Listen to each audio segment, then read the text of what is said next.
What's up, team? Brandon from Go Headquarters coming at you today with a little wall mobility.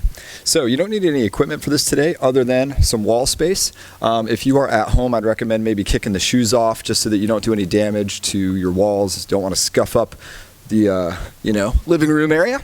So best ingress into this, guys. I like to sit sideways to the wall, so my hip is really close to the wall. And I'm going to kind of do two things at once. I'm going to lay back and I'm going to turn my butt and feet towards the wall. Lay back, boom, 90-degree turn, and then I end up really close proximity to the wall. So that just makes your job a little easier getting into this. That way you don't sit here and scoot forever to get your butt against the wall. So our first move, guys, and the benefit of this wall, I guess I should talk about this for a moment first, is that I'm not going to be working too hard with my upper body in any of these positions, and I'm not fighting gravity a whole lot to like force myself into these stretch positions. So letting the wall and gravity do a lot of the work for me. So first up, we're just going to extend our legs as straight up as we can, just kind of sit here and decompress. As an option, you could press your thighs into the wall just to ensure that your knees are straight, but we're letting our just low back kind of decompress here, and this is opening up our hamstrings. So I would hang out in all of these postures for 2 minutes or longer. Current studies show that stretch value basically doesn't start until you hit like a 2-minute window. So if you're only stretching for 30 seconds at a time or 45 seconds at a time, it's actually not causing a soft tissue change. And that's really why we're stretching in the first place, right? Is soft tissue change. So that time that effect doesn't start until about the 2-minute duration.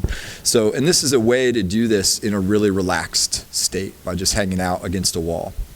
So we're basically doing just a straight leg hang for 2 minutes. Then, and I would also do this in this sequence.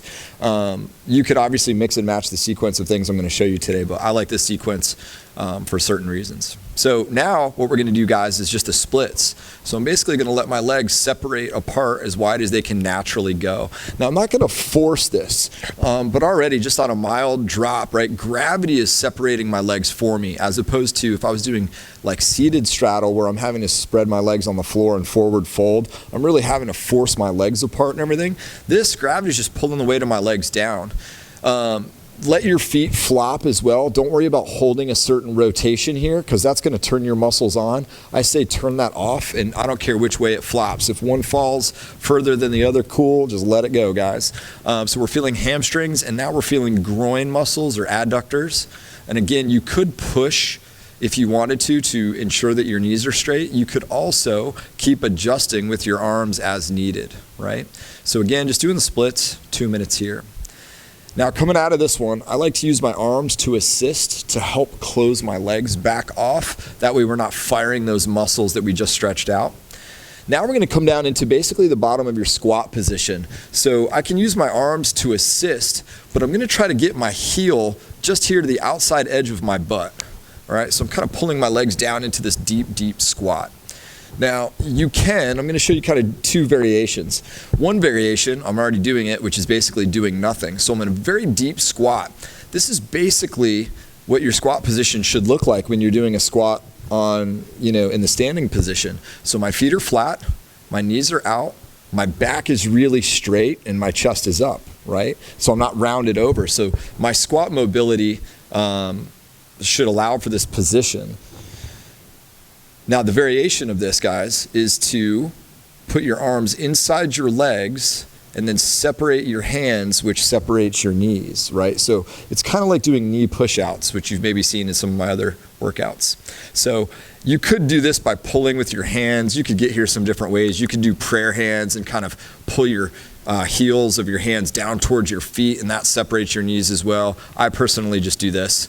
But that might be different for some of you. So I'm feeling an increase in hip and groin stretch by doing this knee spreader, okay?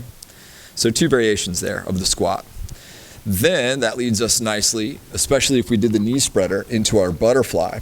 So now what I'm doing is I'm putting my feet together, bottoms of my shoes together, and I'm going to pull my heels down towards my groin, and I'm letting my knees splay out. Now, I personally don't feel much stretch here at all by doing this. I need to intensify this. So to do that, I'm going to push my knees not just towards the wall or just towards the floor, but I'm going to push them in the direction of where the wall and the floor meet. So it's kind of at an angle. So I'm going to press down like this out here at the distal end of my thigh towards the knee. Now I'm feeling a pretty good stretch. So there's a little bit of work here to my triceps to press down, but I'm not working so hard that I couldn't hold this for an extended period of time. So this is my butterfly stretch. So again, hang out here for 2 minutes or more. Then for the final move, guys, we might need to move off the wall depending on your mobility. So the way to intensify this is actually the distance that you are away from the wall. Now, the more mobile you are, the closer you can be. The less mobile you are, the further away you will need to be from the wall. So while I am this close with my butt to the wall, I'm going to demonstrate, I'm not the most mobile on this particular stretch. So I'm going to demonstrate what happens when I'm too close. So what I'm going to do here, this is a figure 4. I've got one foot against the wall, and this is going to be about 90 degrees, and I've got one leg free. So what I'm going to do is I'm going to use the leg that's against the wall to bridge up. That allows me to easily cross this free ankle over that thigh. So I've got my figure 4 position. Now I don't feel a stretch yet, and my butt's obviously way off the ground at this point. Now I need to allow my butt to sit down towards the floor. And as I do that, I'm letting gravity do the work like we talked about earlier. Now on this crossed over leg, I'm feeling a stretch on my right glute, my right hip, just kind of that right gluteal group, my piriformis area. But notice I'm pretty high off the ground. So I feel like I'm like kind of upside down. So for me, this is too aggressive. And what I mean by that is I started too close to the wall. I don't want to be this upside down. Now, it gives me room for improvement, but I know from experience that I'm not going to make it all the way to the ground unless I'm here for like 10 minutes. So I'm going to come down. I'm going to scoot away from the wall just a little bit. Give me a little more space. And then I'll ingress the same way. So bridge up, cross over, and then relax down. So now I already am more comfortable, but I'm still feeling the same stretch benefits on this right hip and right gluteal group. So I'm just letting gravity do the work, fine tune it as needed, get comfortable. And you can see right here, this space to the ground, I'm a lot closer to the ground. So I'm just more comfortable overall. Now from here, we've got 3 variations. I'm in variation 1, which is basically doing nothing. And I'm already feeling that gluteal group. Now variation 2 is going to be to push the knee away. So I'm going to maybe double up my hands and press that knee away from me. And what this tends to do is you're maybe going to feel this more like in the ball and socket joint itself, not so much the soft tissue. So be mild with your application like all these stretches. So you can hang out there for a while. And then the third variation is actually to pull to you. So I'm going to take, this is my right knee, I'm going to pull it towards my left, like my left chest, my left shoulder. So I'm pulling it across my body. But I'm still letting gravity sit me down. I'm not pressing up. You've got to continue to sit down the whole time. So I am pulling, and now I feel an increase on that gluteal group. So now I feel like the soft tissue is getting a deeper stretch now. So I can hang out here for an extended period of time as well. And then when you're done, I recommend bridging up to get an easy release. And then you can kind of just settle into a neutral state before you switch legs. That gives that side an opportunity to just mellow out. And then of course, same deal, bridge up, set up your ingress, settle down into the pressure. I'd recommend starting neutral, and then you could do, maybe 30 seconds of, pulling, 30 seconds of pushing, but overall you're in this position for a minimum of 2 minutes, whether that's neutral or doing one of the variations. But when in doubt, guys, neutral's the way to go.